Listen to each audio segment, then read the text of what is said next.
Hoje, qual é a força da comunicação da imprensa e qual é a força da comunicação que é feita paralela entre as pessoas, WhatsApp, redes sociais, e que aí o presidente Bolsonaro usa à vontade e seus seguidores também?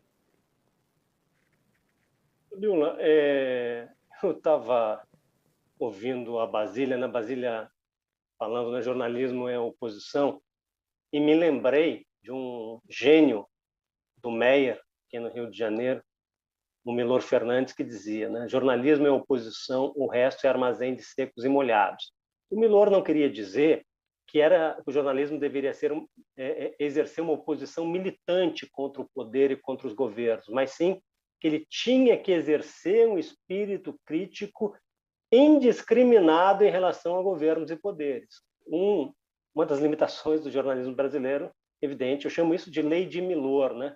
É que alguns interpretam a lei de Milor e se inspiram na lei de Milor só em relação a alguns poderes e a alguns governos e não em relação a outros.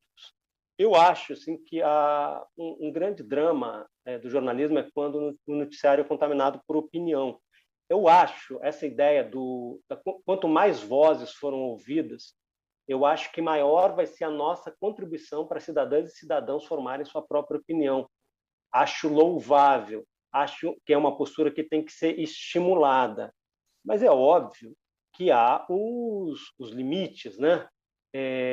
Para isso, e vocês deram vários exemplos, né? Qual é o sentido em um sujeito ser chamado para defender a escravidão?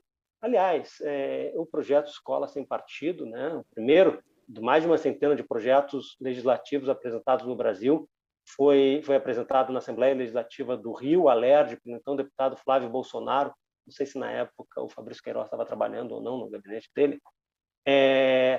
De acordo com esses projetos, se um professor, em sala de aula, uma professora disser que a escravidão foi obscena, ele pode ser criminalmente acionado, né? Quer dizer, um processo de caráter fascista, evidentemente, autoritário.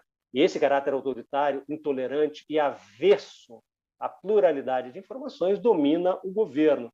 Acho que a questão do outro lado, eu acho que quase sempre, em 99,9% das situações, ouvir, mesmo sobre fatos, quer dizer, versões diferentes sobre fatos. Eu não estou presente num determinado fato, aparece um cadáver e eu vou ouvir versões diferentes. Mas é claro que há limites. Isso não pode ser, quer dizer, o caráter positivo da busca por várias versões sobre o mesmo episódio, ele não pode impedir que se noticie. Por exemplo, se um repórter chegasse a Auschwitz, ao campo de concentração, junto com o Exército Vermelho, não poderia dizer, não vou fazer matéria, porque não tem mais nenhum guarda aqui para eu ouvir fazer o outro lado, uma autoridade alemã, não teria sentido, né? Agora, a gente faz parte, assim como o jornalismo tem resistências a fazer o próprio escrutínio, nós temos uma coisa, vocês sabem, todo jornalista sabe que faz parte da nossa cultura, a gente sofre muito e discute também, quer dizer, embora não goste de fazer o escrutínio público, mas discute as nossas misérias, os nossos fracassos, os nossos enganos. Eu acho importante hoje aqui enfatizar que a cobertura jornalística na pandemia ela tem um impacto histórico. Eu pergunto o seguinte, talvez nunca se tenha uma resposta, mas não tenho dúvida de que a academia vai fazer essa estimativa. Quantas vidas o jornalismo salvou durante a pandemia no Brasil, oferecendo informação escrupulosa contra mentiras? Fake news quase sempre é um eufemismo, não chamar as coisas pelo devido nome. Ou seja, oferecendo jornalismo, oferecendo informações escrupulosas contra as mentiras que podem levar e levam à morte. Outro exemplo, o Brasil está atrasado, evidentemente, na compra e produção de vacinas. Eu não tenho a menor dúvida. O Brasil teria ainda menos vacinas se não houvesse a cobertura intensiva e sistematizada dos fracassos e das ações desastrosas do governo brasileiro, recusando, no primeiro momento, compra de determinadas vacinas e criando problemas com fabricantes de outras vacinas contra a Covid-19. Isso a gente tem que dizer. E aí é a tragédia.